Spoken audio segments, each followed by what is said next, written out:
This is MuggleCast, the Harry Potter podcast discussing everything about J.K. Rowling's Wizarding World. Welcome to MuggleCast episode 349, our final episode of the year. I'm Andrew. I am Eric. Micah. We are joined by one of our Slug Club members this week. Hi, Hayden. Hello. Hailing from Atlanta, Georgia, where you got a foot of snow, I understand, recently? I did. There's still pieces of ice outside that haven't melted from a week ago. But you're in the South. What's going on? It's just very cold, which I don't like. Yeah, same. Why did I move to Chicago? Southern Hagrid to come shovel for you. Is he offering, Micah? Yeah. Yeah, okay. Always. Very friendly guy. I checked with him. That reminds me, we'll add this later in the discussion. Oh, I'm adding it right now. Why doesn't Hagrid play Santa at Hogwarts? I was thinking about that this morning. Yeah, I wonder. Anyway, we have a lot to get to this week. This will be a Christmas-themed episode. We also have some video game news to talk about. We found out about a second Harry Potter video game that is coming out in 2018.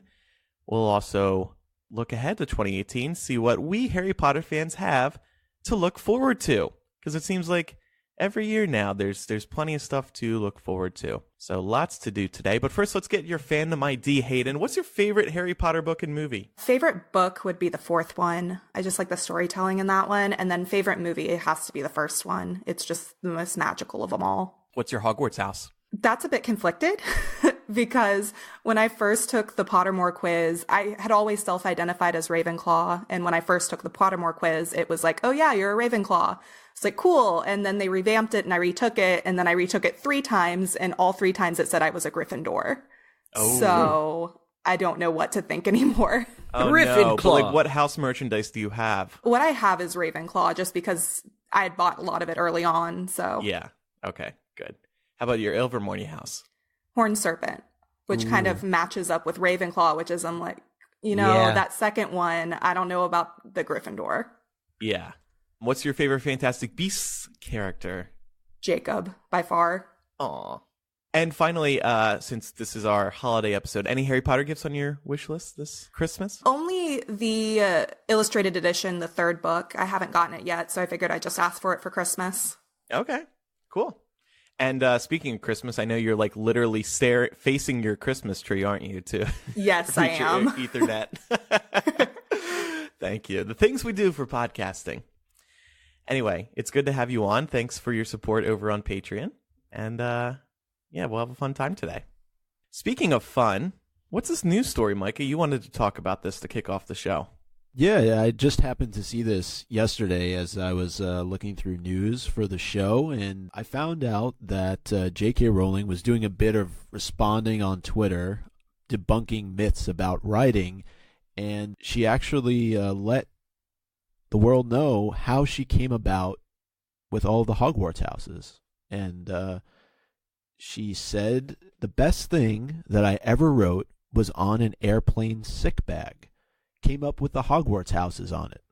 So I don't know what that means for the 4 houses. This is, I guess, inspiration comes from anywhere, huh? Who wrote this note? This is savage. Oh, that was me. I wanted to know, is this proof that Hufflepuff is pure vomit? No. She didn't write it inside the bag, Micah. You never know. Maybe she needed a little bit of support to write, so she filled it up first, and then Hufflepuff is the first house she wrote. No, this is the great, like, early 90s Joe that we all know and have heard of, right? The author who's got so much story in her that she's grabbing any surface that she can to write. The napkins and the airplane sick bags, and because there's not a lot of places to write, unlike maybe the Sudoku challenge in the back of the magazine is another place you could possibly scribble some words down. But I love this picture of Jo just, grabbing whatever she's got and writing down as it's coming to her. Do we think she still has the barf bag? I think it's probably under lock and key somewhere. I think it'd be kind of fun for her to actually throw up into it someday. Why are we even talking about this? But it is interesting. It's genuinely, yeah. Well, and you know what? We spoke about that History of Magic book based on the new exhibit over in London. And didn't they have she had the other like sorting ideas or something? Or were they other ways to place students? Yeah. Right. It would have been cool if that barf bag was on display in the exhibit. Yeah, look, I thought it was an interesting piece to share. Yes, absolutely. Perfect holiday fodder. Thank you, Micah, for that. Get a little have a little too much at the holiday party, and it ties right in. I wonder what if there were alternate house names, I mean, surely, unlike Athena, did not spring fully formed from her head in one go. Or did they? Hufflepuff. That was an alternate name. Wow, you took it one step further right there. So now we'll equally share the hate mail that's going to come in. Yeah, guys, I'm a Hufflepuff, and I'm not cool with that. Griffin, Raven, Slither, there, see? Okay, equal there we go. Opportunity. Now nobody can be mad at me. All right, let's talk about some news, current news. We found out about a new Harry Potter video game. So last month we found out that Warner Brothers has started a new division called Portkey Games. And at the same time, we had found out there's going to be a Pokemon Go style game called Harry Potter Wizards Unite. Now we're learning about another game called Harry Potter Hogwarts Mystery. This is another mobile game, but the big deal about this one is that you will get to be a student at Hogwarts, go through all 7 years. It'll be set in the 80s. It's by a different developer this time, still with Portkey Games, but not the Pokemon Go people. This is by Jam City. They have made games including Marvel Avengers Academy. They say you will see some iconic Hogwarts professors as you go through your 7 years at Hogwarts. They said they were inspired by the recent hype around the 80s. They decided to set the game in the 80s because of the recent success of Stranger Things and then the revivals of Star Wars and Star Trek. Everybody's just got 80s fever. Though I don't really know what that means for Hogwarts, because it's not like Hogwarts is going to be like neon colors and classic rock playing in the halls. Leg warmers. Yeah. And yeah. I didn't really understand why they needed to set it in a specific time period. I feel like you could throw it in at Hogwarts at any time and it's going to kind of be the same. Well, I think that has to do with whatever narrative story they're telling. It says here in this article from The Hollywood Reporter that they're going to be featuring well-known characters and settings, so their decision to include somebody like Dumbledore would set it either during Harry's year or before, because Dumbledore does not survive. So, you need to make those sorts of choices depending on what familiar characters you're looking to put in the game. I also think I'm glad that they said where it's going to be set, because if by putting it in the 80s, they're avoiding the Harry Potter timeline, and thus people aren't going to be expecting to run into Harry, Ron, and Hermione. And I guess, obviously what the trio are up to in the 90s affects what's going on in the castle. So by saying this is in the 80s before Harry Potter, nobody's coming in with the expectation of I'm going to battle Voldemort. I'm going to have to sneak off to Hogsmeade or stuff like that. Right. I would love to hang with a 13-year-old Charlie and Bill Weasley, though. Maybe towards the end of the 80s. Just see what they were like. But this is a great idea. And I mean, it's so easy to market, too. Reading the announcements and stuff, they were like, you just got your letter to Hogwarts. It's time to go to Hogwarts. And another thing that they said, Jam City, when they were trying to figure out what kind of game to do, they did a bunch of surveys with fans, and most of them said that what they wanted in a game, was the opportunity to go to Hogwarts. So that's why they went with this idea.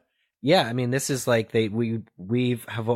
always wanted this. Yeah, everybody was extremely excited by this news. It was the top story on Hypable throughout the day. It did very well on social media because everybody's always yearned to go to Hogwarts, and really the only way you could sort of kind of do it is go to the theme parks and experience Hogwarts Castle. Right, but you can't climb the castle walls unless you want to get arrested. So this gives you the opportunity, I think, to and you can at least go places that are probably roped off down in Orlando. So at least there's that. But we were talking a little bit about this before the show during our patron hangout. This seems very much along the lines of Breath of the Wild, the Zelda game that that came out this year in terms of just being open world and the access that's available. What I wonder is, will it be somewhat limiting just knowing that it's on a mobile device in terms of the experience? Yeah. It's possible. So we don't know if it's going to be open world yet. And I downloaded Avengers Academy by Jam City because I wanted to see the types of games that they make. And you can walk around. Actually, that's a lie. I didn't download it. I watched a gameplay video on YouTube. It seemed like you can walk around a little bit, but there are also like those slide cards, as you described them before we were recording, Eric. Yeah. And I'm hoping it's not a game where there's like a lot of slides that you just hit next through. I would love an open world Hogwarts. That's what everybody wants. That's why we're all excited by this news. We want to go up and down the castle stairs as they move around. We want to walk to a classroom. We want to walk to the astronomy tower, the Allery, the dungeons, the Quidditch pitch. Like, it would just be amazing. So they haven't released any screenshots yet. Hopefully we'll get some more. We do know it's coming this spring, so it is pretty soon. And they also said they've been working on it for 2 years. So that makes me hopeful that this could be open world. Yeah, it's not sort of like rushed to fill a rush, to meet a demand. There's this quote here from the Jam City president, Josh Uwato. Says there are not many Harry Potter titles in the App Store because JK and her team are very selective. But the creative vision we had and the artist we brought forward to work on the game got them comfortable with working with us. So they must have some kind of unique approach. It excited J.K. Rowling's people. Looking forward to it. As far as open world games, I mean, the first couple Harry Potter video games for PC and might have been PlayStation had an open world setting. You could roam around Hogwarts. You could collect, Bertie Bott's beans that had been discarded and fantastic famous witches and wizards cards and things like that. And as the movies went on and they became, movie games, they were a lot less focused on roaming around.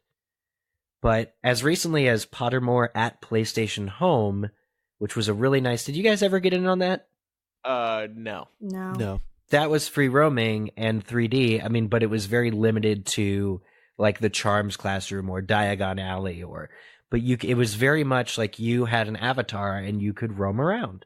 And it was really immersive, and I guess in the end it wasn't attended as much in general. PlayStation Home was not, but it was a really cool experience, and I really want to see more and more and more of that. What's so interesting to me, though, is on the video game front, they've never seemed to be able to get it right. All these years that they've had the opportunity to create Potter video games, it's never felt natural, to your point, Eric, about having your own avatar, being able to explore this world. It's ever expansive, and that's surprising to me. I mean, I know sometimes that happens when you have movies come out and they try to model the video games after the movies. It takes on a different kind of feel to it. I know I always talk very highly of the Lego Harry Potter games because I feel like they are the most fun, for sure, but they are the most closely tied to the books as well as to the movies. So I'm just surprised that we haven't gotten there yet. And, we're well after the last book and the last movie have been released. Hayden, do you play any Harry Potter games? The only ones I played religiously were the Lego games, which I thought were phenomenal. I played the first movie game when it was out on the original PlayStation and stuff like that. But as they went on, they got too complicated and not fun, so I stopped playing. I have seen some headlines calling this a prequel video game, and that I just think is the wrong way to put it, because there's no story that's going to be specifically leading into Harry's story. You are just... Right. I think this could kind of be like a choose-your-own-adventure game. Maybe you pick your courses. And then there's the question of, will this hook into Pottermore? Because presumably they would want to have the user go through the Sorting Hat experience in the game, but do we really want to do that when we've already been sorted? And same thing with Harry Potter Wizards Unite. Are we picking a house in that one too? It just seems like there's a lot of opportunities coming up where we're going to be getting sorted again, and there's going to be all these discrepancies in our house selections. And then we're like, what the heck am I actually? So I would like to see all these games hook into Pottermore, meaning you connect your Pottermore account, sort of like how you sometimes will log into a website through Facebook, and then The app will get your Ilvermorny house, your Hogwarts house, your Patronus. And maybe if you don't want to be that house, there's an option to override that. But I think they should give you that ability so there aren't discrepancies. Our patrons are having fun listening live, talking about the 80s setting for this game. Katie Hiley in particular said, I need to know the spell to make bouffant bangs and denim robes. Anyone? Yeah, the 80s were fun for all, I think. And then Katie says the Ford Anglia can turn into the DeLorean. Yeah, I'm all for that. I expect to see Slimer hanging out with Peeves. Slimer, definitely. Slimer is very much a Peeves. I think that's probably the closest nostalgic comparison. And John says, come on, 2 years in development, give us screenshots. I agree. So a celebration of Harry Potter is coming up, the official Harry Potter conference thing in Universal. Yes, Nat Tenna is going, by the way. Yes, that was announced this week. And so they've been making a lot of announcements there in recent years. So I'm hoping that this year they're going to have demos or at least some photos of these two games coming up. And I think we actually may be covering a celebration of Harry Potter this year, both MuggleCast and Hypable. So we'll be there, hopefully, and report back. But that's actually a reason I really want to go to Celebration this year, because they might have previews of this game, and maybe they'll have some news about that theme park ride that they're building. That I really want to know. I know, right? So we'll see. 2 games. Do we expect any more games coming out in 2018? Well, maybe. They didn't do a movie tie-in video game for the first Beasts. Well, the Case of Beasts. Oh, yeah. Well, the mobile game. Okay, I'm thinking of a console game. But, okay. And did they I do guess some Lego sort Dimensions of plug-in for Lego as well for Fantastic Beasts? the Lego Dimensions one. There might be a new Lego Dimensions Fantastic Beasts Crimes of Grindelwald thing. I think that's probably natural. I'm just wondering, how many games they would want to release per year. I think 2 is enough. You don't want to flood the market with a bunch of random Harry Potter games. Spread them out. Well, if they're just on mobile, people won't. Not everybody downloads mobile games. I don't even look at mobile games. I don't either, actually. By the way, when I was seeing Star Wars the other day, saying Crimes of Grindelwald just reminded me. The Regal theaters have this thing called Nuvi. Have you guys seen this in the pre-show? No. It's they have updates on movies coming up. There was First Take before that. They just changed the name of it, didn't they? Exactly. I hate the name Noovie, Noovie. But then just randomly during it, a slide comes up saying, want to know more about the Crimes of Grindelwald? Just go to Noovie. But it didn't say Fantastic Beasts ahead in front of it. I was like, well, that's weird. Do people know what the Crimes of Grindelwald even is? I don't know. This is a thought that I had while I was sitting watching Star Wars. Yeah, I had 20 minutes of previews before Star Wars. It was grueling. By the way, Hayden, what do you think of all this Johnny Depp Crimes of Grindelwald drama going on? I don't know. It's a struggle for me because I really do want to see the movie. I really like the idea you had last week, or someone had last week, of just waiting a week and kind of just skipping the opening box office time. Okay. Yeah, I'm going to start a Facebook group on that then.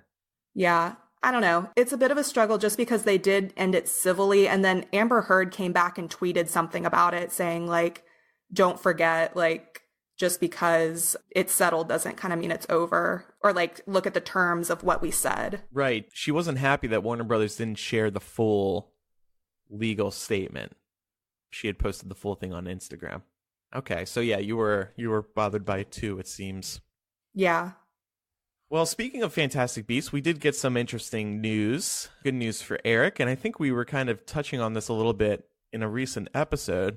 Eddie Redmayne has confirmed there will be beasts in Fantastic Beasts 2. Good, I needed this, you're right. Specifically, he named the Niffler and Pickett as 2 that will be coming back, which isn't too much of a surprise. They are 2 of the most popular creatures, so.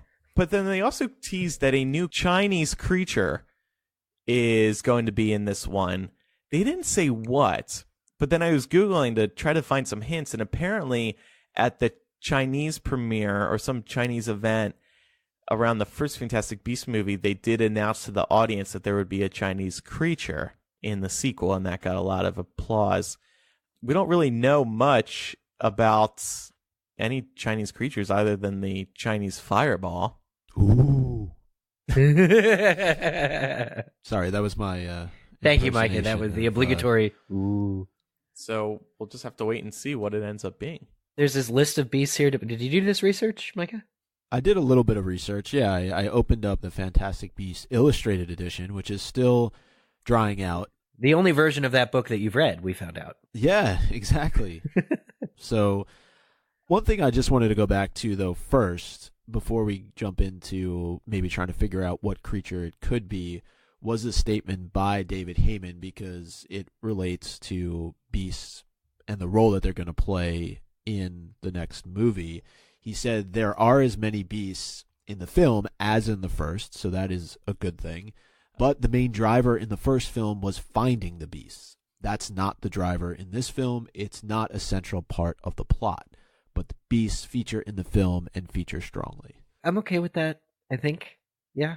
All right, so getting back to what formidable Chinese creature we could see, the first that obviously comes to mind is the Chinese fireball. In the movie, at least, we only saw it pulled out of the bag and in the palm of Barty Crouch Sr. Mini version, yeah. Yeah, we didn't see a full-fledged Chinese fireball, so that seems like the most likely option, and I think it's one of the only beasts, if not the only beast, that's specifically mentioned being in China in that Fantastic Beasts Illustrated Edition. The other options that came up were a phoenix, and that China is one of the places around the world that you can find a phoenix. So I don't know if there's any theories there. I mean, it makes sense with Dumbledore being in this movie, that if Fawkes were to show up, or if it was Newt that gave Fawkes to Dumbledore, like, that could be an easy way for it to show up. I totally subscribe to that. I like that. The next one is Reem. Is that how you say that? Ram? Yeah, I'm gonna. However you say it, Eric. I'm gonna go with that. Ray and or like Reem, because is that apostrophe? Yeah, but this is an extremely rare giant oxen with golden hides. They're found both in the wilds of North America and the Far East. So, just given that it mentioned Far East, I pulled this one out. Their blood gives the drinker immense strength, though difficulty in procuring it means that supplies are negligible and rarely for sale on the open market. On the open market, so there's probably a black market. There could be, and I like the idea of somebody being in search of immense strength. Grindelwald, perhaps? Maybe. Getting a little close to Voldemort, drinking blood to stay alive. Yeah, but, the unicorn blood, yeah. Unicorn, yeah, but I don't know. Yeah, and then the only other beast that was mentioned that could be in this part of the world was a sea serpent. It's found in the Atlantic, Pacific, and Mediterranean.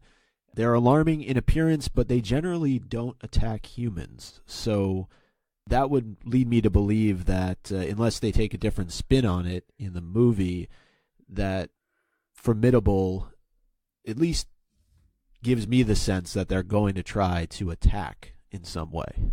Whatever this beast is, that the beast, I should say, is putting up a fight in some way or shape or form. So that would potentially rule out the sea serpent. Or it could just be a beast that is not in the book, and they're going to play a significant role in the movie, kind of like they did with the Obscurus. Yeah, I'm kind of feeling that it'll be a new creature, because I feel like with each movie, J.K. Rowling will want to introduce some new ones for us. To us. Yeah, and that almost can't be helped, the way that they added those beasts to Fantastic Beasts, after the movie came out, they added those 5 or 6 more creatures. That'll probably still be a practice that happens, where for creative freedom, they're gonna introduce beasts that aren't in that book. Yeah, you don't want to be tethered to just the creatures that we see in the book. Well, but I mean, there's plenty of creatures in that book that we've never seen. Yeah. Well, yeah, that's true. And on one hand, I'm thinking, well, Newt wouldn't have put them in the book because he hadn't met them yet. Like, at the point when Fantastic Beasts and Where to Find Them was originally published, he hadn't yet met whatever creature we see in Crimes of Grindelwald. However, the version of Fantastic Beasts that we have is supposed to be the most up-to-date 1990s and beyond version. So by then, he would have met the beasts. I would also just point out that in the Art of Fantastic Beasts books, not the illustrated, but like the movie one, I think there are a bunch of like rejected creature designs, so maybe we could look there for answers as well. Yeah. Because, maybe they were kicking around some certain creatures and then they cut them from the film. Well, there was one of those, there was a small clip in a documentary, I forget, we talked about this when we went through the special features of the Fantastic Beasts Blu-ray, but there's a documentary, and for like a couple seconds, they spin through like 40 beasts that weren't used, that they had concept art for. The one I remember the most was like an iceberg beast. It was like a partial iceberg. It looked kind of like a Lapras Pokemon, and it was totally amazing in concept. So I hope that features prominently in a future Beast film. Final news item to talk about today. We just wanted to point out that most of the actors are wrapping their work on Fantastic Beasts: The Crimes of Grindelwald. The dude who plays Flamel, Brontis Jodorowsky, he Instagrammed his, what's that called? Actor trailer door. He said that's a wrap. That was on December 8th. That was one of the more recent ones. Everybody else finished a week earlier. Yeah, he was raving about it too. He said, thank you, J.K. Rowling, for the gift that it has been to join this fantastic project. Thank you to the great crew at Warner Brothers. A lot of thank yous for, maybe it's not a small role. Maybe he's in a lot of it. I think that he's going to be the surprise, favorite character of this film, interestingly enough. But yeah, Alison Sudol, who plays Queenie Goldstein, on December 1st, said very pleased to announce that Queenie is wrapped. Dan Fogler, who played Jacob, wrapped just a couple days earlier than that. Thanks, London. It was a blast. Also, Allison's tweet said it's been a very powerful experience. That's interesting. Powerful experience. I think she goes over to the dark side and joins Grindelwald and gets power. I don't know. That sounds like she might be done. Yeah, or just a game changer of a movie, just like a very deep, heartfelt movie. Powerful. Yeah. I think, I'd love to speculate for hours as to what their role in the film will be based on when they wrapped. If Queenie and Jacob wrapped a week before Nicholas Flamel, does that mean Nicholas Flamel is in more of the movie than them? But then again, movies film out of sequence, so it's not very telling at all, unfortunately. Yeah. But there was apparently a wrap party. This article from Leaky is reporting that different actors and actresses, Victoria Yeats, Holly Dempsey. So there was apparently a wrap party on, I think it was November 26th. So right after the U.S. Thanksgiving, a bunch of people who worked on this film had wrapped. So yeah, filming is I guess coming to a close on Crimes of Grindelwald. They'll have a year of post-production before it comes out. Well, like we said, it is our final episode of the year. Christmas is here. So I thought we could talk Christmas in the Wizarding World books. And if we were in the Wizarding World. First question, where would we most like to spend Christmas and why? You mean like a magical location? Yeah, you wake up Christmas morning. Are you in the Burrow? Are you at Malfoy Manor? Are you at Grimmauld Place? I am going to go with the tropical island that Sirius Black stayed on to avoid the authorities. Why? The weather? Yeah, the weather. I'm in Chicago. It's cold. I have to wear sweaters. I was going to say one of my answers to the next thing would be a Weasley sweater, but I'm going to go to the island when he sent Harry the letters with the tropical bird. And I imagine that would be really nice. Nice way to spend December. But nobody would be there. Nobody would be there. Huh. Well, I was going to say the Burrow. It's homey. It reminds you of Christmas. There's a whole family there. Probably a hearth fire. Yeah. The clock is pointing to home for everybody because everybody's home for Christmas. Aww. Except for Eric's face. It's pointing to a random island. Yeah, I would agree. I would want to be at the Burrow. I think it'd be really funny to see one of those gnomes painted gold on the top of the tree that George probably put up there, and Jenny probably helped. I'd go with Hogsmeade, I think. Yeah. Yeah. Spend Christmas maybe stay there? at the yeah, why not? The Three Broomsticks. Yeah. But you'll be one of those sad sacks at the Hog's Head, just drinking alone. Oh, Madame Rosmerta will make him feel That's all right. what I was going to say. I would give a wink to Madame Rosmerta, and we'd head over to the Hog's Head together. Oh, no, she goes home for the holidays. J.K. Rowling tweeted that. Oh, did she? What? Did she really? No, I'm kidding. Oh, okay, yeah. That's just totally a random fact that you would share. Yeah. There's always Aberforth's goat Yeah. if I'm drinking at the Hogshead. What would you get Aberforth's goat for Christmas? Goat boots. Aw. Lick the salt. How about a nice wreath to put around his head? Yeah. You can get multiple gifts, right? Yeah. If we were in the Wizarding World, what would be at the top of our own personal wish list? I would have to ask for something expensive. I mean, I would probably ask for a really nice broom. Yeah. Oh God, like a firebolt would be fantastic. I'm gonna go simple. I just want wizard's chess, like a working set of chess pieces that kill each other and then get rebuilt. You can get that in the real world. Did you know? No. They're not animated. Right. Yeah. I think it's something incredibly simple but super fun. I'd want a Niffler. Like as your Hogwarts pet? Yeah. Hogwarts animal? Yeah. I think a bunch of Wizards or the Weasley's Wizard Wheezies products would be pretty cool to get. Yeah. Yeah. They should do like a gift pack. You know how like some businesses will do like gift boxes? You just buy the gift box and it's a whole bunch of things in one. They should do that. In fact, they should do that in the Wizarding World theme park. Buy like a mystery bag and there's like 5 different items in one. That'd be fun. That'd be pretty cool. Yeah. What is that? Is that like a loot crate? What is that called? Yeah, like a loot crate. But what's that soap store at the mall? Like they have gift bags as well, gift boxes. And like my favorite bagel place here in Chicago, Chicago Bagel Authority, they have like a holiday gift box that comes with coffee grounds, a shirt, stickers. Weasley Wizard Wheezes could do that whole thing. I like that idea. I'd actually trade that for the Niffler. Does Santa exist in the Wizarding World? That's a serious question. No, but he does in Narnia. No. That's weird, but that reminded me of Father Christmas actually shows up in, I think it's The Lion, the Witch, and the Wardrobe. Yeah. In the Narnia universe. Yeah, he does. But I don't think that he exists in J.K. Rowling's Wizarding World. There is a Santa zooming around in Order of the Phoenix when they're at Grimmauld Place. I believe when they're sitting down with Mr. Weasley after he's just been attacked. Yes. In the movie you're talking about. In the movie, yeah. Yeah. And you know what? I'm Googling now. There are 2 references to Father Christmas. Well, one to Father Christmas, one to Santa. In Chamber of Secrets, Ron says, "I've seen those things they think are gnomes," said Ron, bent double with his head in a peony bush, like fat little Santa Clauses with fishing rods. And then a Goblet of Fire, narration. Over their heads, he saw that an area of lawn right in front of the castle had been transformed into a sort of grotto full of fairy lights, meaning hundreds of actual living fairies were sitting in the rose bushes that had been conjured there, and fluttering over the statues of what seemed to be Father Christmas and his reindeer.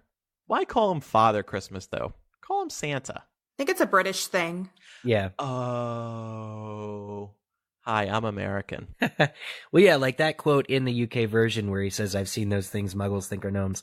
Like little Santa Clauses, it's like little Father Christmases in the UK version too. Oh, I see. Okay. But I wouldn't be surprised if J.K. Rowling came up with like Saint Nicholas actually being either Nicholas Flamel or another guy who is thousands of years old through magic. It seems reasonable. In Prisoner of Azkaban, when they're having Christmas dinner in the Great Hall, Hagrid or Dumbledore should have been Santa. And then you could get up on Santa's lap. I mean, Hagrid would have been the perfect Santa. That would have been the perfect opportunity. Hagrid would be Can you imagine Hagrid with his hair dyed white? Dyed white, wearing the Santa suit, going, "Ho, ho, ho, you kids. Ho, ho, ho." I mean, just the thinking about the other note in our doc, enchanted snowball fights, must be just so much fun. And at Hogwarts, when most of the people are gone over Christmas break, to really have the whole castle to yourself as like battlegrounds, like the courtyards and the bridges and things, just for like the most insane enchanted snowball fights. Like that's a dream come true. And also just the peacefulness, the quietness, the calmness of Hogwarts while everybody is away. I may have mentioned this when the Hollywood Wizarding World opened. I went in the single rider line for Harry Potter and the Forbidden Journey, And like it takes you through its own corridor and nobody was in it. And I felt like I was exploring Hogwarts by myself. It was the coolest thing ever. So I would imagine people got that little feeling when they're alone at Hogwarts over Christmas. Do you think Christmas means as much as it does to us that it does in the Wizarding World? I mean, it seems to be a big deal. They make a big deal about going home for Christmas and presents and spending time with family, like at least the Weasleys do. So it seems to be pretty important. Yeah. Where would be a cool place to celebrate New Year's Eve in the Wizarding World? We know where we want to do Christmas. I wouldn't want to do New Year's Eve at the Burrow. I'm thinking Diagon Alley. Do they have the equivalent of the Times Square ball in Diagon Alley? Instead of a ball, what would it be? A Niffler. Slowly falling down the pole. I mean, Madame Rosmerta's is probably another, like, hop-in place during New Year's. Like, even just during Hogsmeade weekends, it seems to be full of people. So that'd probably be a pretty fun place to go to. And Hagrid probably gets crazy drunk for New Year's Eve. We never saw that in the books, did we? New Year's Eve. No. I thought you were going to say Hagrid getting drunk, and we did. Oh, yes. Where would you celebrate, Micah? I like the idea of Diagon Alley or Hogsmeade. Get a lot of people, have a few drinks. Yeah. Although, I don't know, how do the Malfoys throw a party? They probably know how to party at Malfoy Manor, especially over New Year's Eve. Back to the real world now. Wanted to talk about what we have to look forward to in 2018. So first of all, like I mentioned earlier, a celebration of Harry Potter is going to be in late January. So hopefully we'll get some announcements there, maybe about the video games, maybe about the rides. There is that ride they're working on at Universal, and they haven't really shared any details yet. By the way, Katie is listening live. She says Malfoy Manor would be all black tie and stuffy. Yeah, it would be probably very pretentious. Maybe Slughorn would throw a New Year's party. He's the kind of guy, it seems like, tries to get people together. Yeah, at his place? Or would it be like an exclusive Slug Club? Yeah, maybe it's a Slug Club New Year's celebration inside Hogwarts. I bet Dumbledore could throw a good party. Just think about how he dresses. Socks for everybody. Everybody gets socks. Socks for you, very colorful.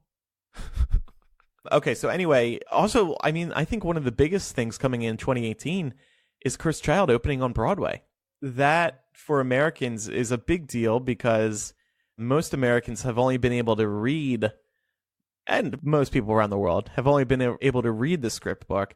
Now everybody will be able to see it, and I've maintained that it's much better if you see it instead of reading it because it's less about the plot, more about the magic happening on stage. Hayden, do you have tickets? Are you planning on seeing it?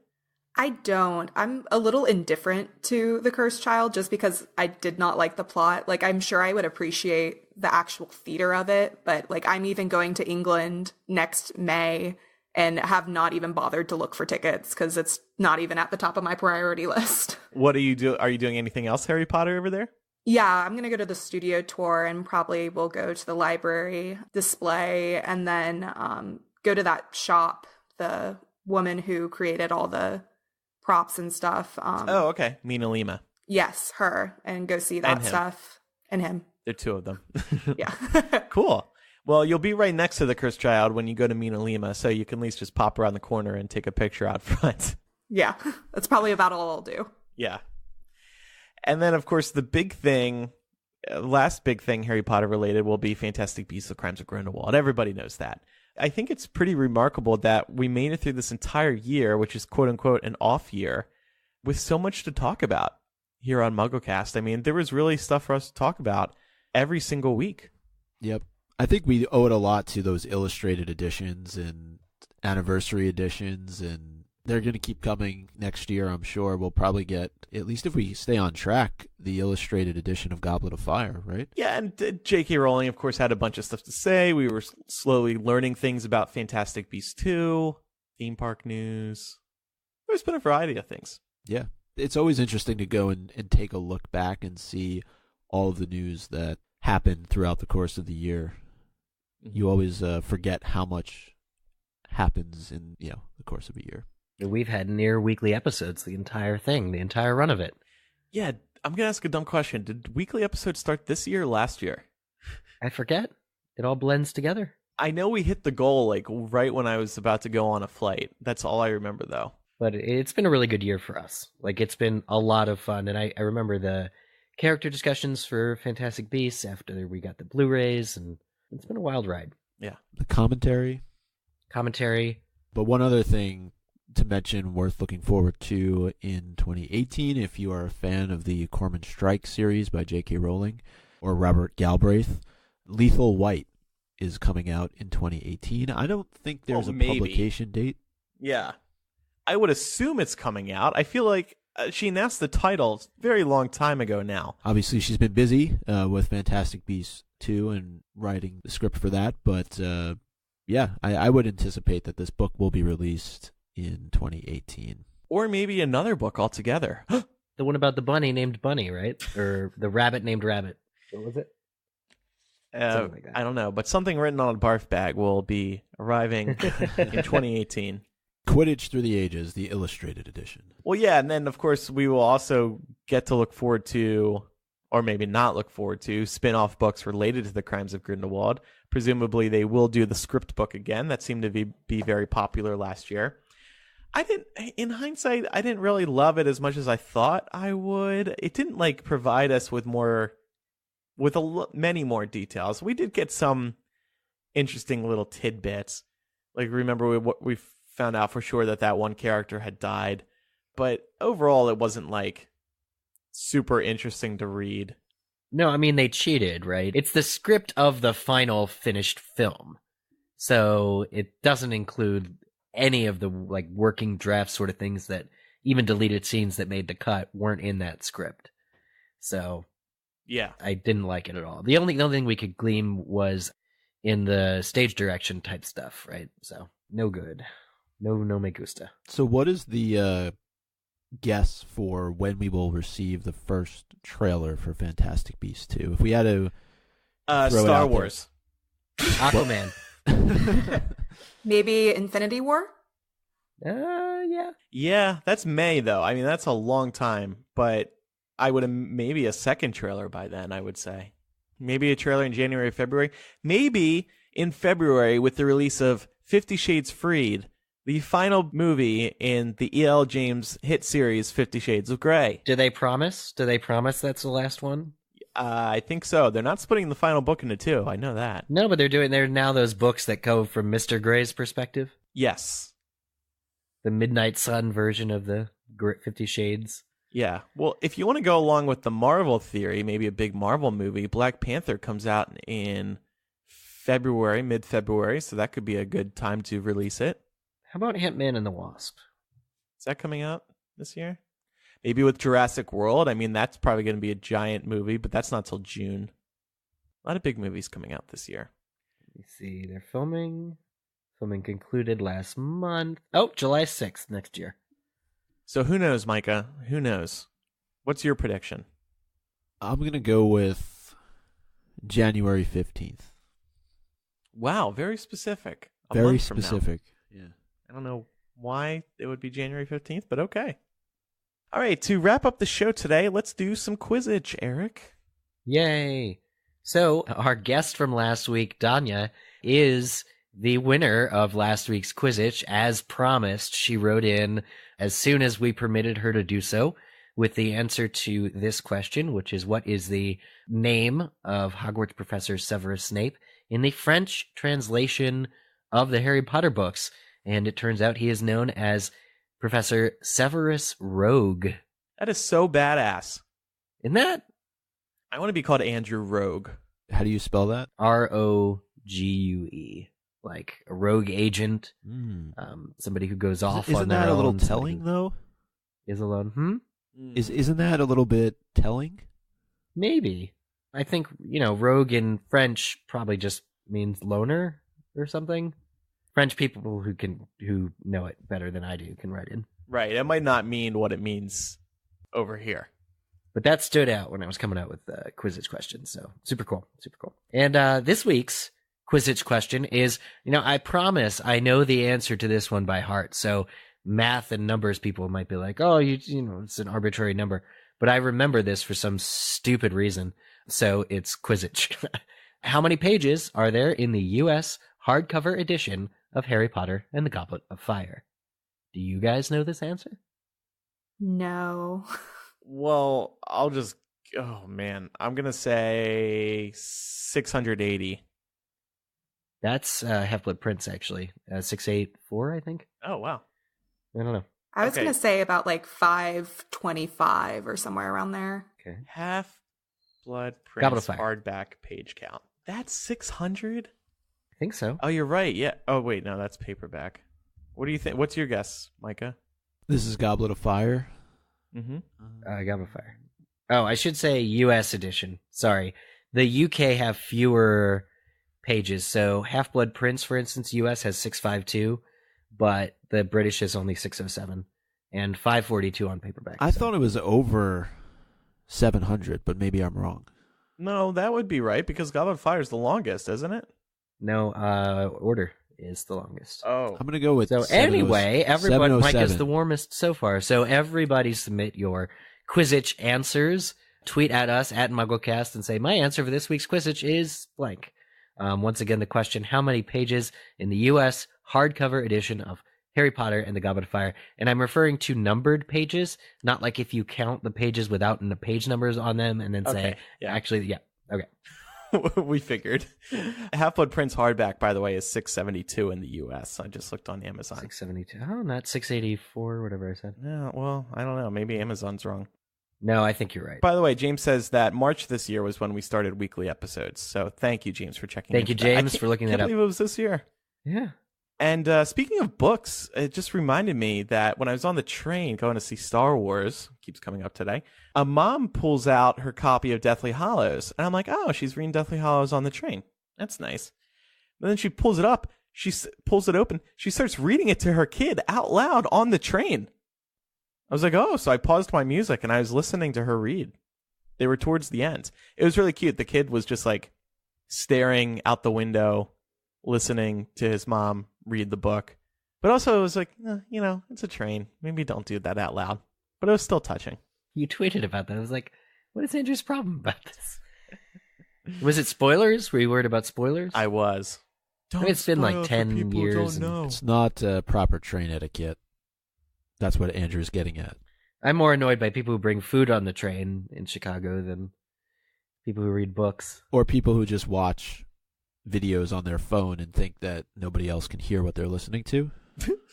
Oh. I could go on and on and on. Or people who scribble notes down, designing the next great work of literature. Yeah, on sick bags? Come on. They have a function that isn't writing your next great American novel. Yeah. Save those for the people who are drunk and need them. Yeah. All right. Well, that concludes today's main show. After this, though, we are going to record a bonus MuggleCast for our patrons over at patreon.com/MuggleCast. What are we going to do, Eric? We are going to read, many people know this. This story took the world by storm, that they fed these 7 Harry Potter books into a computer and had a robot write a chapter of a Harry Potter book. And it's actually stunning how good it is. It really feels like J.K. Rowling's writing, which is very, very, very, very, very weird. It's better than The Cursed Child. Yeah, it is. It's some sort of predictive text system, sort of like how your phone can kind of predict what you may want to say. It's like that, but a lot more high-tech and smarter. So it turned out really good. So we'll each read a page of that. That'll be over at patreon.com/MuggleCast. You get a lot of benefits by pledging to us. And by the way, it's thanks to our patrons that we are weekly. Thank you to everybody who have supported us this year. It's amazing that we're back doing weekly episodes after so long not doing weekly. There's been so much to talk about, as we said earlier, so much to look forward to in the new year. By being a patron, you can have access to our show notes early, access to our recording studio. You can listen live as we record. You get ad-free MuggleCast, exclusive Facebook group, so much more, including being on the show like Hayden is today. Hope you had fun, Hayden. I did. It was a lot of fun. Good. How many times have you been to the Wizarding World? You're kind of close to it. I used to be a season pass holder, so I've kind of been countless times. And I had a lot of friends who used to work there too, so it was free tickets because they got a certain amount each year. So okay. Do you prefer Hogsmeade or Diagon Alley? Diagon Alley by far. I agree. I think it's much more immersive. Yes. Oh, you got to go down for the Christmas stuff. Have you done that yet? I haven't. I started a new job, so I don't have the vacation time to take off and go down one weekend, unfortunately. Okay. That's fair, I guess, adulting. Yeah. But actually, to wrap up today's show and to celebrate the Christmas season, I'm going to play Accio Christmas from Universal Orlando's live performance by Celestina Warbeck. I was raving about this song. We didn't play it on the show, though. So this is not like a studio recording. This is somebody who recorded it while there. It's on YouTube if you want to see Celestina and her Banshees in action. It's a lot of fun. Just go to YouTube and search for Accio Christmas. I haven't heard this yet. Wizarding World. Oh, it's going to be stuck in your head all day. I was singing it this morning. Accio I think you Christmas. should- There we go. Accio Christmas. Okay. Thanks, everybody, for listening. I'm Andrew. I'm Eric. Micah? And I'm Hayden. Thanks again, Hayden. We will be taking 2 weeks off, so we'll see everybody in early January. Have a Merry Christmas, Happy Holiday, Happy Hanukkah to you, Micah. Thank you. Happy New Year to everybody, and see you in the new year. Goodbye. God bless us, everybody. You are appropriately kind. Do